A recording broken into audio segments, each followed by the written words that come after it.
Barbara Mallory Caraway is a politician who served as a member of the Texas House of Representatives for the 110th District from 2007 to 2013.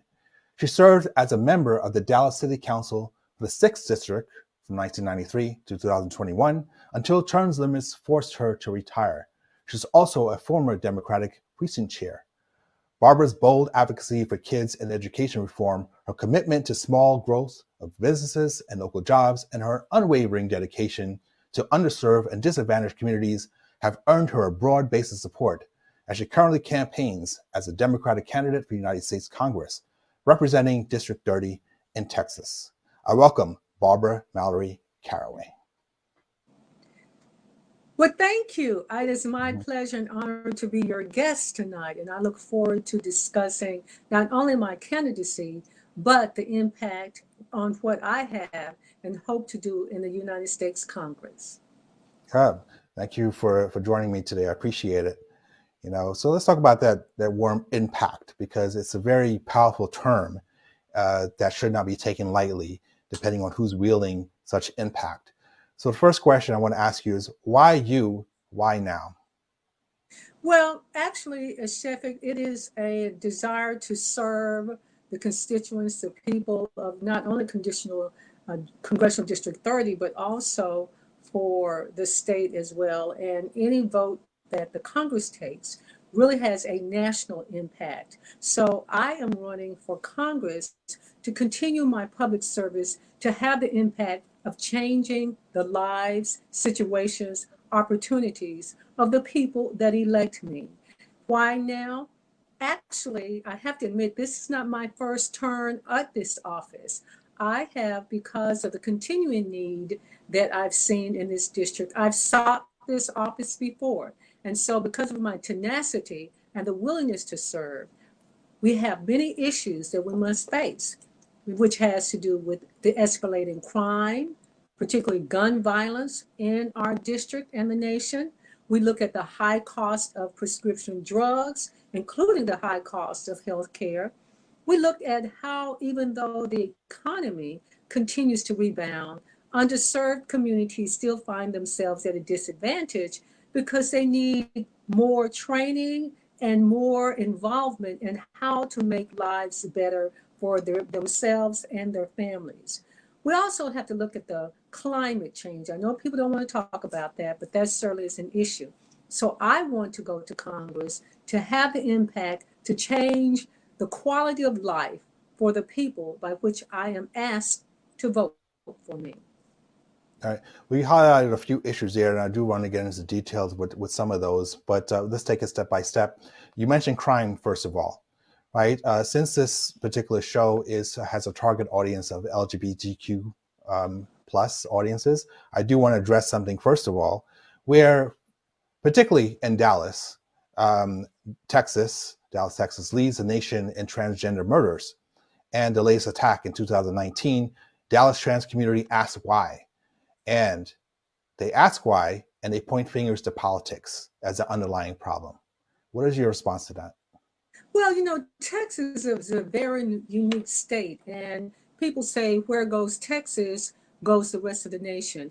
And Texas likes to brand itself Texas, not Barbara Mallory Caraway. It's just the politics that you're talking about, which is on a local level in Dallas and most municipalities, it is what they call a nonpartisan seat. So even though you have your partisan campaigning and partisan issues, when people go to the polls, they're not looking for Democrat or Republican. That changes when you get on the county level, where your county commissioners, your judges, your sheriff, your whether it's your constables, that becomes very partisan. And then when you get to the state or statewide offices, then by no imagination is it very, very conservative. In fact, most wedge issues in the state of Texas, most elected officials who have won these states seats on a statewide basis are Republicans because of just what you're talking about, those wedge issues, whether it has to do with gender equality, transgender issues, whether it has to do with a woman's right to choose, whether it has to do with voting equality. Those issues become the wedge issues by which elected officials or potential candidates tend to campaign towards that base. So that is why, because Texas was the last state, even though the Emancipation Proclamation was passed, it was 2 years before Black people, Negroes, slaves in Texas found out that they had been emancipated. And so Texas tends to be the standard barrier for these most conservative issues.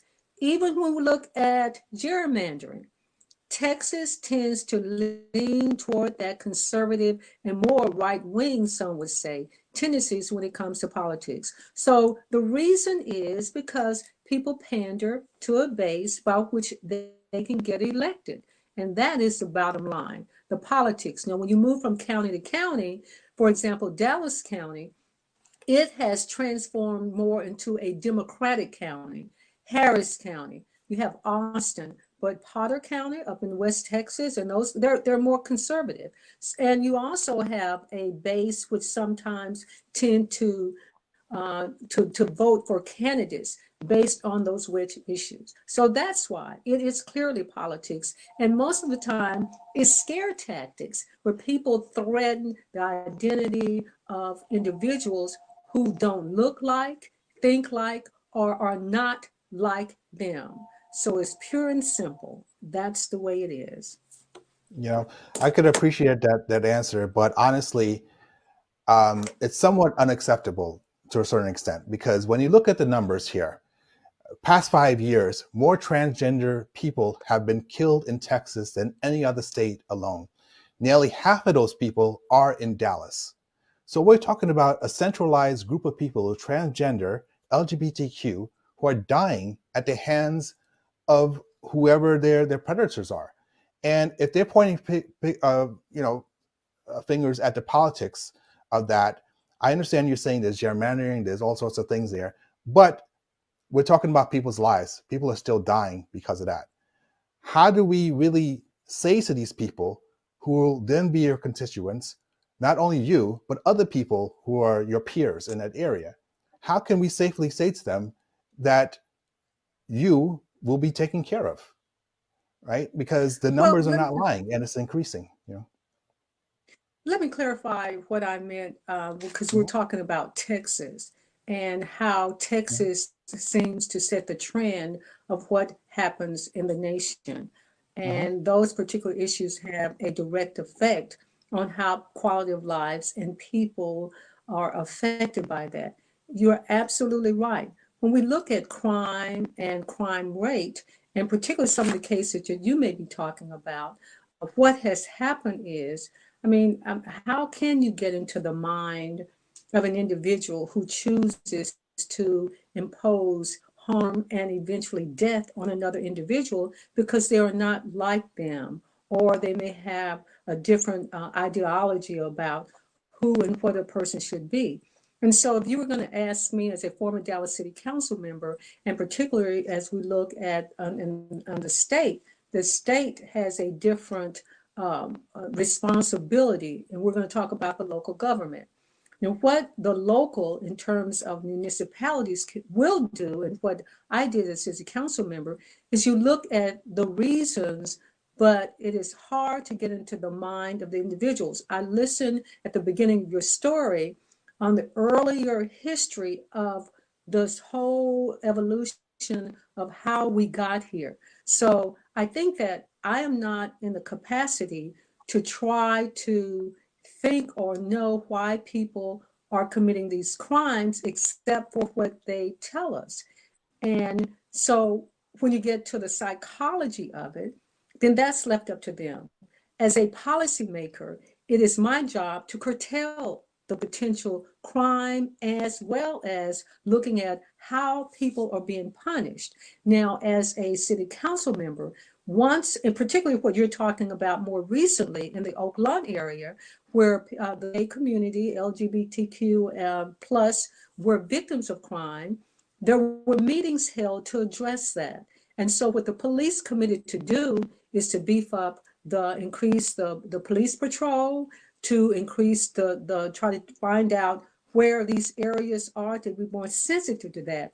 But Sheffield, I am not going to try to project that I can determine why people are committing these crimes, except for what I can say when I look at that is a psychological look at the social and the final about what do we do about and how can we protect people from these crimes. Because if I were to say to you and to your viewers and listeners that this is why this is happening, I can say that people, as I said earlier, based on the examples that I gave you, people don't think that we should be all inclusive, that we should be different, that we should have different ideas. And so that's really, as a policymaker, how do we curtail crime? What do we do to try to make people more sensitive? And the reason I talked about Texas is because Texas has implemented on a statewide basis certain laws to prevent certain types of behavior. And that has been litigated. It has gone to the Supreme Court. And not until the court stepped in did some of these draconian type of laws end. But I am not a clinical psychologist, so I cannot get into the minds of why people commit crimes, except for what they're telling us, how they're telling us, and the bottom line, once the crime has been committed, the analogy of what happened and why and how we must take steps to try to prevent them. Yeah. So I want to offer you some probable concrete solutions from my perspective on there, something to food for thought kind of thing. You talked about obviously you're not a psychologist. I would never presume you to be. You are skilled in your own skill set. That's why we have other people such as that. So bring in the professionals like that. Have sensitivity training not only for parents or whoever, but also for the politicians themselves. The politicians themselves need to be educated about other types of people that are not like them in a certain extent. They are the policymakers. Those are the people that are making laws, sometimes behind closed doors, making decisions on behalf of the country, on behalf of the state, city, and so on. And oftentimes, people are neglected. Not only, of course, gay and lesbian people like that, but people of color, indigenous people, all sorts of people from various demographics, right? And there seems to be a lack of sensitivity from all sides. And it's not to single you out. I'm talking general, politics in general kind of thing. I think that's important. The other part of it is also things need to be educated more in schools. That's where it comes from. As far as, well, it comes from the homes, first of all, where possibly the kids see it at the homes from their parents. Then it translates to how they interact at schools at that point. Once they're in school, that translates to bullying, right? So that's where sensitivity training is needed to, because I've talked about it many times on this show and other episodes where bullying leads to suicide attempts, successful suicides, murders, all sorts of chaotic things that maybe did not need to take place. So I think that needs to be said, first of all, as a solution, because when you talk to other people about that, they're not going to understand gerrymandering. They're not going to understand all these other kind of things. They're going to understand that their child died, right? And something more concrete needs to be said to help these kids and these youth and people who feel misrepresented in that area. So that's what I suggest. Food for thought. Hopefully, if you get elected, you could make a positive change in those areas. So well, I think that's great. And as an elected official, whether it's on the city or the state level, I have always had advisors to make sure that I'm in tune with the issues that are important, the issues that impact the people that I serve. So I'm always open to ideas, and I think that's a good idea. But I do want to say that I have had those kind of experiences because of the people that I serve. I am a minority. I'm just saying, so there are issues that I also encounter that other counterparts may not. So I totally agree with you. And as this show and move on, and hopefully I am elected, we continue not only this conversation, but the engagement of people who can help us find those solutions and sensitivities. Yeah. So another thing I want to kind of highlight is, especially in the intro, I mentioned your commitment to small businesses, because I think that's important, especially in our day and time where we're dealing with COVID. People have lost jobs. They're transitioning to other sorts of fields that maybe they're not happy doing. Obviously, there's a lot of financial obligations people have to deal with, not only from student loans once that resumes, but other family commitments, things like that. So I do want to note, first of all, and I want to commend you on this, that you've been a champion of small businesses, and you plan to create jobs, which is important. Poverty and wage disparity plague Dallas County and represent a national challenge. So hopefully, if you get elected on a national level, you could bring your expertise from the county, from the local level that you had in Texas, to a national platform. So what is your sort of agenda you have to not only empower people with financial stability to a certain extent, but something that's more generational wealth? Because when we talk about generational wealth, it's something where people of color do not understand what that really means, because they are somewhat denied from that. So what is your comment on that to really solidify finances? Well, as a small business owner, which Mhm. I am, and I understand the challenges that small business owners have. One of the things that is very, very important, you look at it on several levels. Number one, the inability to get capital and to get it at an interest rate that is manageable. Also, we found out when I was on the city council, because we created a minority enterprise unit that would look at these issues. And even on the state level, I think it can be improved, but you do have the opportunity for minorities to bid on business and to do business with local and state governments. Now, the problem with that is that typically, particularly where these contract letting is going on, which helps create this wealth that you're talking about. So we're going to talk about that in moving stages. But on levels where governmental entities will do business with other individuals, companies, typically they bring on subs, and that bidding process will require that they bring on a minority sub. Well, one of the problems with that is they'll go out to bid, and then they'll come back and say, well, I couldn't find anyone. And so what we have to do about that is say, okay, if you do not find a minority sub to partner with you in this contract, which lets out millions and sometimes billions of dollars, then you don't get the contract. That has always been the excuse, I can't find anyone. So we have to make them more accountable to that particular problem. And then we have to create more small and minority business owners who can become major contractors. In addition to that, there is a problem with getting bonding. Even once you do that, you have this just a threshold that small businesses are not able to meet because of bonding. So we have to fix that. We also have to, and what I plan to do is to work more directly with the SBA, the Small Business Administration. I have actually visited our Small Business Administration office here, which is in Fort Worth, and they really do try hard to be able to loan money, to get money, and to it's a bureaucracy that people have to follow because there's accountability. But we need to trim that down. We need to make sure that more people will qualify for business loans, for grants, and make sure that they can have the training that they need to be able to be a sustainable business. Because one thing that we found out too is you may get a loan, go to a bank and get a loan. Well, guess what? You don't have extending capital. You get a loan, which means that the next month your loan payment is due. So we can't just do that. We have to have the type of capital that will allow small businesses to sustain themselves. And in addition to that, Sheffield, what we must do is make sure that the Community Reinvestment Act actually works for small businesses, and these banks are actually loaning the money to the people that they need. Every now and then you hear an uproar, maybe every 3 or 4 or 5 years, and then a meeting is held, and all of a sudden it disappears. So the bottom line is accountability, accessibility, and making sure that we are giving small businesses the type of training and capital accessibility to be successful.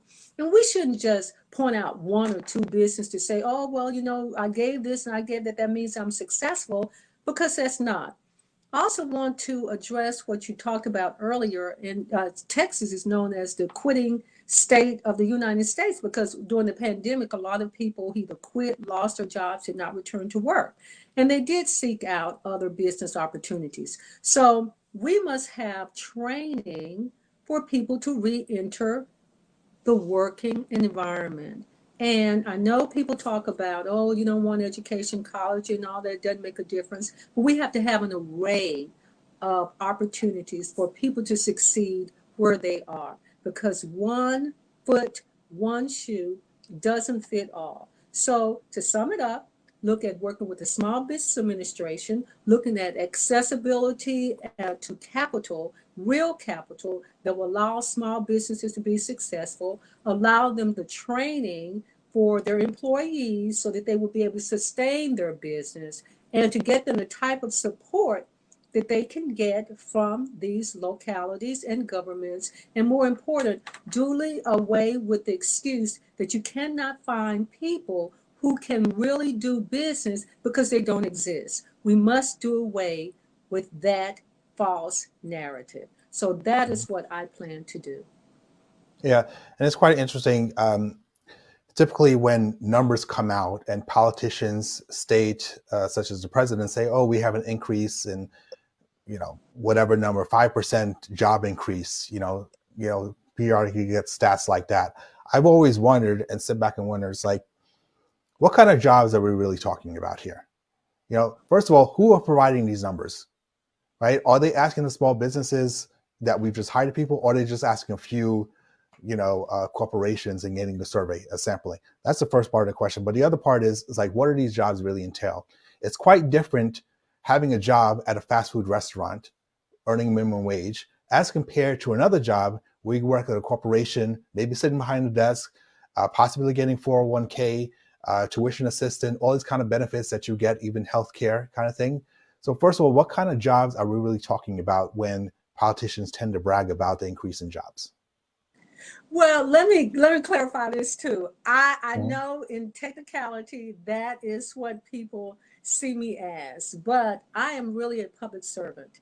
And because of that, and what I see myself is, I stay on the bottom ground level, grassroots with the people. So what really happens is, there, you're absolutely right. There is a survey or reporting process, because if they get contracts from these different governmental entities, they have to submit a report. Now, when they also to see how they are performing, if they're living up to their contractual agreements, they have to do that. Now, I'm not going to suggest that they're really living up to it, or they're finding some type of excuse as to why they're not. But that is part of the reporting process for people or companies who have contracts with governmental entities.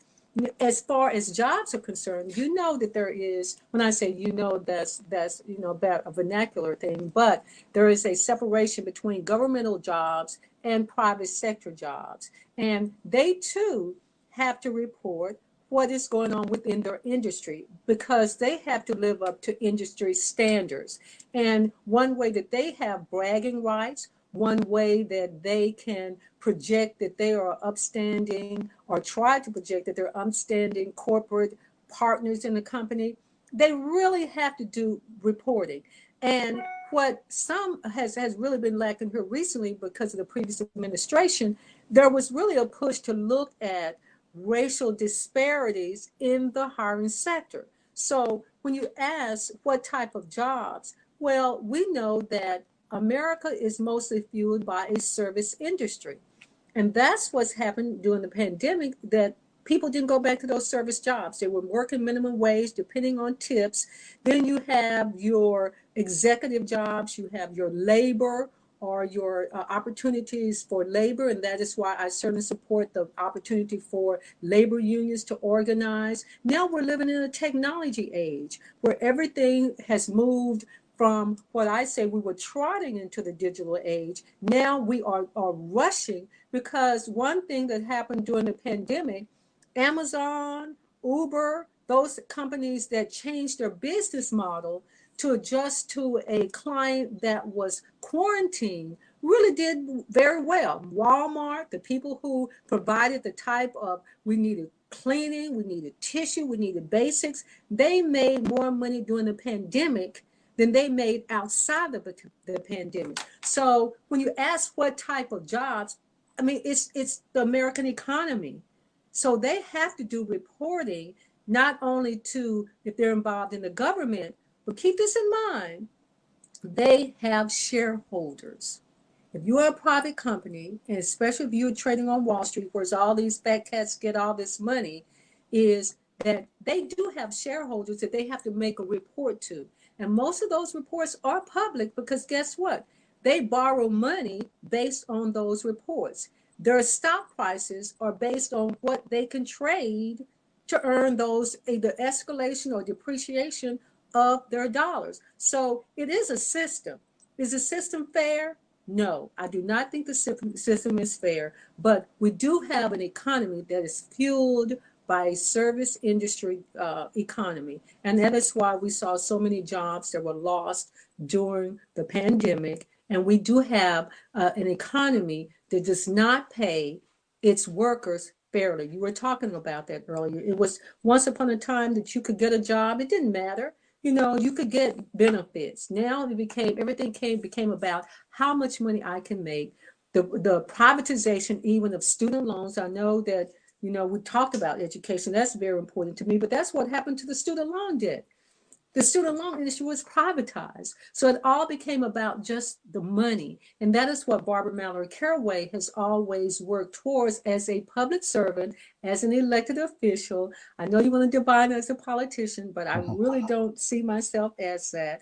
But it is important for us, for me, to try to balance the scales, to be the voice for the people who are voiceless in a system that really doesn't want us there in the first place. So that is the reason and my experience as to where I see where we are today. Yeah. And I hear what you said, but what I heard as interpreting from that is that we still live in a country, obviously, that, as you mentioned, is built on services. You know, it's the service industry here. In essence, we do not get past slave labor. We are a country based on slavery, and we continue to have the sense of slave labor, paying lower costs and things like that.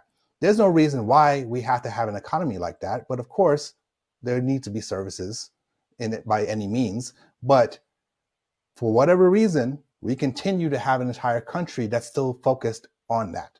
And I say that with some stats to back it up, because there are other countries out there, such as India, which obviously India is a big country where they focus on technology. They actually teach their youth technology from an early age because they know that other countries, such as America, the United States, can outsource them, and it's been successful for them, right? And again, some numbers are backing up. Some big companies such as Amazon, Google, Microsoft, Twitter, Facebook, and Flipkart have collectively invested $1.8 billion in Indian startups so far this year, in 1 year.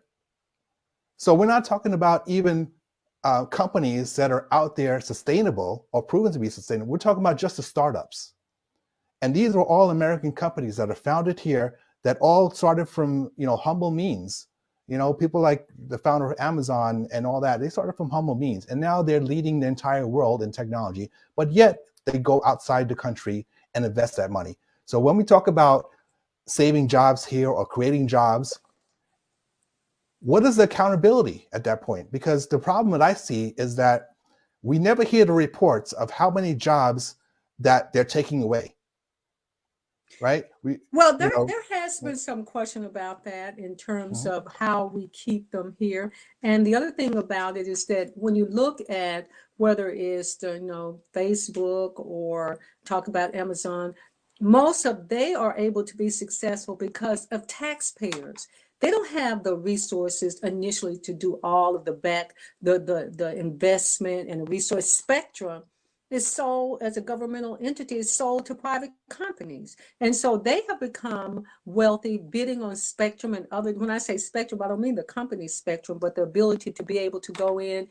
and to build on all these companies because the infrastructure was paid for by the taxpayer. They can't afford to do that, but they become millionaires and billionaires. And so in this capitalistic society we live in, we must make it better for other people to succeed and not just be a clamp so that you can brag about how much money you had. It used to be that you could brag about being a millionaire. Now, then it was a billionaire. Now people are bragging about being a trillionaire. And so it's a separation that we see with the classes. And we must, as what I have always advocated for, is that equalization of disparity, because those are the kinds of districts and areas that I have represented. And I want to make this too, because you talked about gerrymandering, that I had mentioned about gerrymandering. The Mhm. reason that I mentioned that is because of gerrymandering and unfair gerrymandering. What happens is they tend to draw these lines that they can elect the people that they choose. And who do that? Who is responsible? Who does that actually? Was responsible for drawing these lines? The city council is responsible for you on the city council. The state legislator is on the state, and on the federal level, actually the state legislators actually draw the lines for the congressional races. So if you're stacking the deck against the people who you are asking to vote, that does affect who you send to Washington. And I still would beg people, regardless, still vote, because it does have a direct impact on everything that we've talked about, everything. So politics has a direct impact on what kind of emissions your car will emit. If you go to a stylist and you have a very trendy hairstyle, they are regulated by a state agency.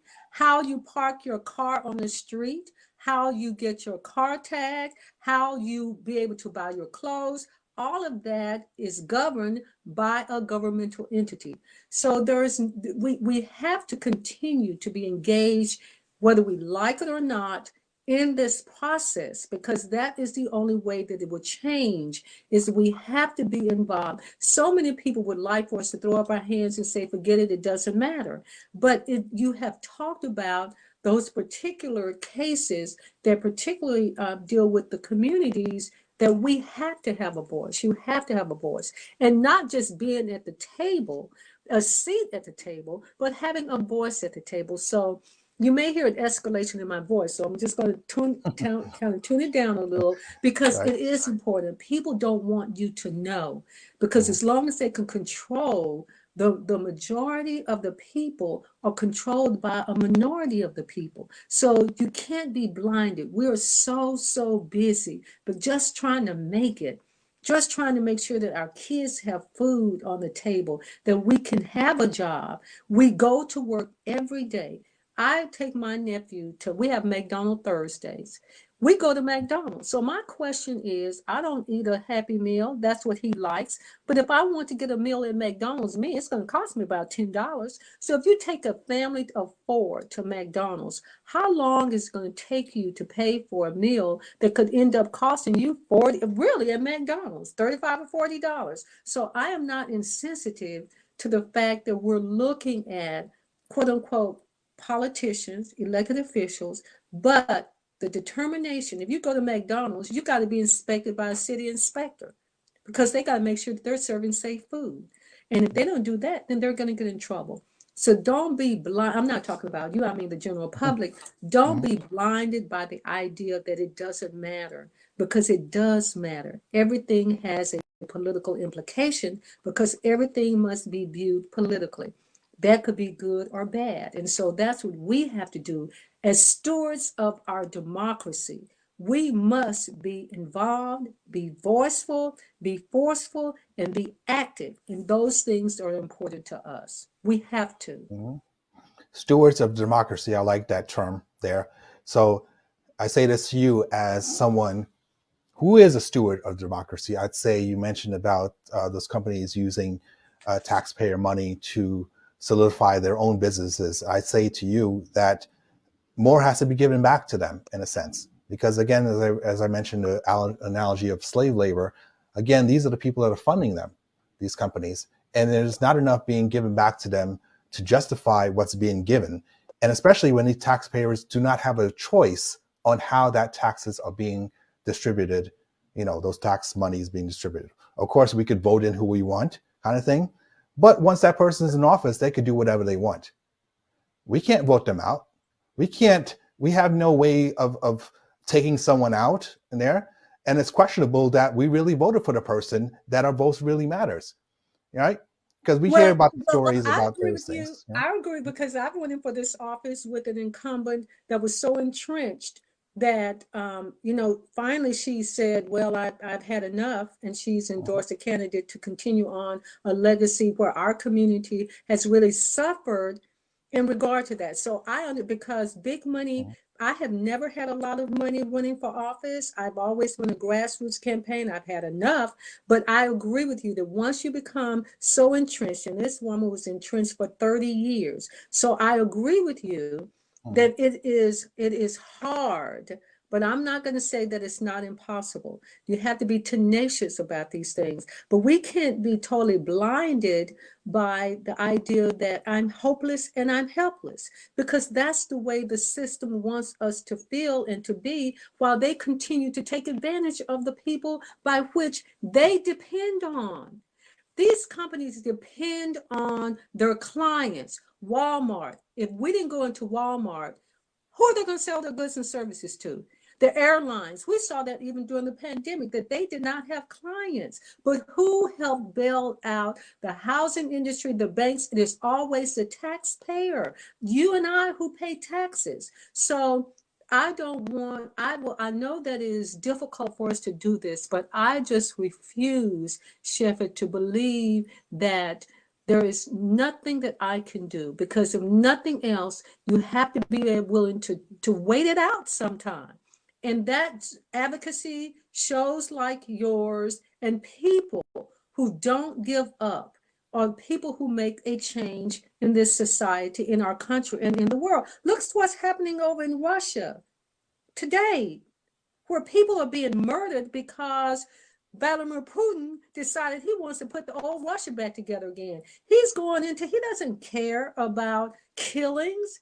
It's about his own personal agenda. So we cannot, as people, and I talked about the steward of democracy, which they're now calling this experiment, the greatest experiment in the world, because there used to be all of this. They used to say that the sun never sets on the British Empire. Well, I didn't understand that really until I got older, that they had conquered so many nations and had plummeted the riches of different nations and countries and continents. So that eventually came to a halt. I'm not going to say to an end, because we're still fighting this colonialism by which we found ourselves. But I just refuse. My tenacity, even in this race, I have lost many battles, but I haven't given up on the war. We have to keep going. I am not going to be so jaded by the idea that disappointment leads me to give up. I just can't do that. And I know, and that's how we all must take that. We may not be the beneficiaries of our work, but future generations will. But it's up to them to keep it going. That's what I find so disappointing sometimes, is some of the fights that we have fought.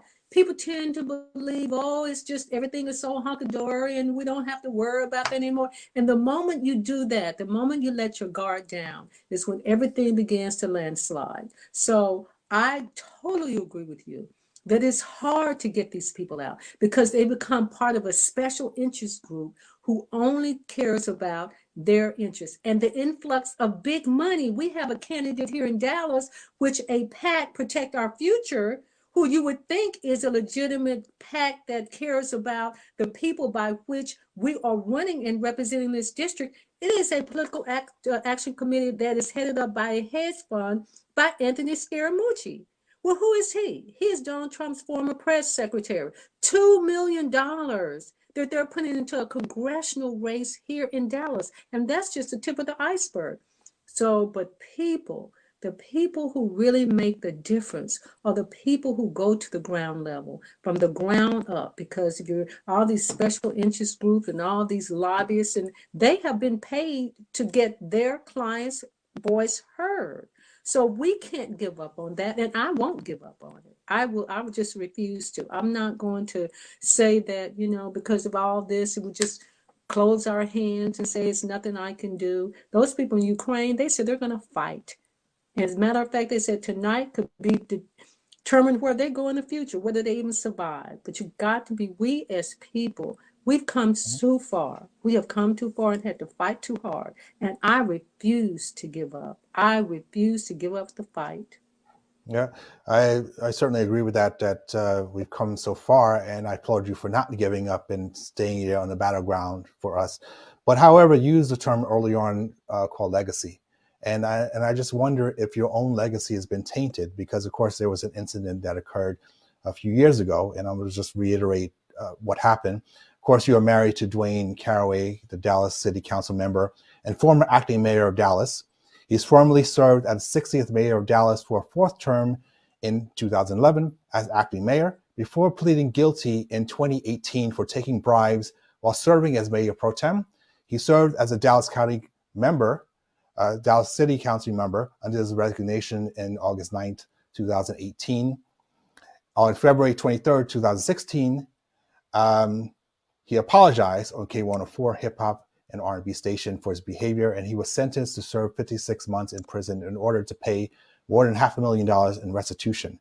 So I just want to state all this because obviously you're still married to him, and people that may be hearing this for the first time or may know the story, some people may think this could be business as usual in a sense, right? Because there's sort of a stigma that goes with being someone who's in politics, right? People think that some politicians are corrupt, and here's someone that could be perceived as being corrupt because he was convicted and apologized for it. But however, you are someone that's in the same household as that. So what reassurance do you have for the general public that it's not business as usual? Maybe you don't have nothing to do with that incident that happened, but how do you reassure the people that it's not going to occur again? Well, the only thing that I can do to that is what Dwayne Caraway did, and he admitted to. And he has to serve whatever punishment that was granted to or given to him. And he has more than stood up for that. I don't back down from that. I don't shy away from it. I will not. Because one of my platform issues is to how do we deal with the formerly incarcerated, people who go into prison and come out and cannot find decent housing, cannot find decent jobs. Well, you just said there's a stigma. When do these people stop paying their duties to society? Was Martha Stewart? Martha Stewart was a felon. Has she been stigmatized? She continues her business. So I will not, in fact, I want to enhance the people's and the families' lives who have been affected by situations like this. And so, no, I don't take responsibility for that. Dwayne took responsibility. And believe it or not, he's still respected in the community. So I have nothing to say except that he took responsibility and he is doing what he has to do to continue to make his contribution, which is what all people do. So how can I say that I'm not going to advocate for the formerly incarcerated? In fact, I ask this question, who better than I? Mm-hmm. Yeah, and I want to say on a personal note, of course, it takes a lot of courage for someone to admit their faults and take ownership of that. It takes even more courage for someone to stand behind that person and still publicly, walk beside them in a certain extent. So I applaud you for that and being strong-willed for that. But I just want to say it again. It's like, it's happened many times, not just in Dallas, but of course, throughout the country where corruption exists, things like that. And at what point will the cycle break, right? What is it that politicians, and I'm going to generalize here, it's not all politicians, but what is it that politicians seek power so much to the point that they intentionally want to corrupt and do things that they're supposed to help the people against? Well, It's too contradictory. well, that's a question that I'll leave for you to answer. Mhm. Okay, if you want me to, I will answer it. I mean, Okay. it goes back to what I was saying earlier on about sensitivity training and psychology, things like that. Um, at what point do we want to have our elected officials go through some sort of screening process, right? Anybody could run for office, right? Of course, you have to have some criteria as far as age and things like that. But anyone could run for office, as we know, anyone could run for president, right? At what point are there tests, screening tests, background checks done on these individuals that the public can decide there? Right now, we just had the press, we have gossip magazines and things like that. That's not sufficient. If I were to go take a job somewhere, I had to take a drug test, I had to take, psychology tests, all these kind of things, you know, where people who are running the office, running the government, do not have to go through those kind of things. So why is it that we, the people, are subjected to that when the government wants to be on this power trip and not be held accountable for these kind of things? And then when things happen to us common folk, you know, it's always the cliches. We're going to send our prayers and and things like that. But what you Yeah. just said is that there is an accountability because there is a punishment phase. And in addition to that, there's also a test by which people campaign. You go Mhm. through a campaign. And so if your opponent takes up on that as part of that screening, then you are going through a litmus process by the fact that you're campaigning. And so that is what this process is all about. Mhm. Yeah. Well, I mean, it all comes down to money, because anyone can campaign if they have more money or whatever. Sometimes they end up winning, right? But sometimes you have the lucky person that may not have all the campaign funds, but they end up winning because they're the underdog, because people then believe in them. But even that belief has backfired. That's happened many times throughout history too. Yeah. I know, but you know what? Let me just tell you, I don't take that fatalistic approach to Mhm. everything. And what I do is I get up and I try every day to make a difference. And so I try to at least look at life through a prism of some type of accountability. If I can make some type of difference, and just a little difference, even if it's a kid's life, and just someone who thought that they could not achieve, and they find themselves by some word that I have said or some deed that you may have done, that it changes their lives, then my life will be worth living. Yeah, and of course, everything you just said there is verifiable, because you've done a lot of considerable work while you were in office in other positions, and of course, you're a staunch defender of women and minority communities from 2000, year 2000, 2012. The poor community in Dallas County grew by 41% under your watch. So I applaud you for that. And of course, you've been recognized by the NAACP, National Council of Negro Women, with a Civic and Social Service Award. So congratulations on the accolades. Well, thank you for reminding me about that, because even though I should have my plaques up somewhere, I suppose, but that is really not why I seek public office. And as I said, I see myself as a servant. So I have to go back, even during this campaign, people have to remind me of what I did, because I'm not doing it for the recognition. I am doing it for an oath that I took to serve the public. And I know it sounds idealistic, but that is really why I do this and why I've continued to seek this office. So none of us are perfect in life. We all have our heart's desires. Sometimes we meet those goals and sometimes we don't. Sometimes they're improbable. Sometimes it's what we call the impossible dream. But one thing that I do is like when that song, when I'm laid to my rest, Mhm. then one thing that I can say is that at least I tried. Was I successful at all? Am I this perfect person? I don't want to project that in this public because there are many things that even we don't divulge to the public. So I'm not trying to say anything about that. What I am saying is that I am sincere about my service and my desire to serve the people. If I fall short, if I don't achieve everything, if I can just do a few things that I have pledged to my constituents to do and to do it in my best. And this is what I have tried not to do is I try not to make, in fact, promises that I can't keep.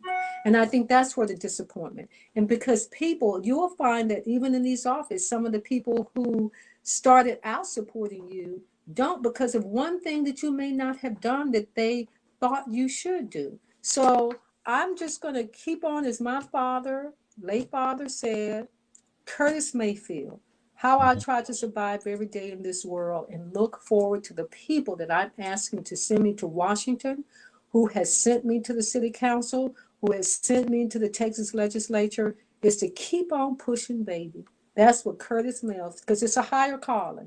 We cannot lay down, Mhm. Shepard. We cannot lay down. And we can't let all the negativity that we see blind us by this beautiful world that we live in, no matter how shaded it may be at the moment. There is Right. still a light at the end of the tunnel. That sounds idealistic, but that is how I have to live because if I didn't, there wouldn't be any reason. I'd be caught up in this negativity all the time. So Mhm. I'm asking the voters to send me to Washington to represent them. But more importantly, this is what I ask them to do. Don't just send me. Do exactly what you've talked about this evening. Make me accountable. Work with me. And then people will see how this process really works. That, you know, it is a litigious, it is laborious, and it takes a commitment to be able to serve in these offices. It's not, it may appear to be glamorous. This is a lot of hard work, a Mhm. whole lot of.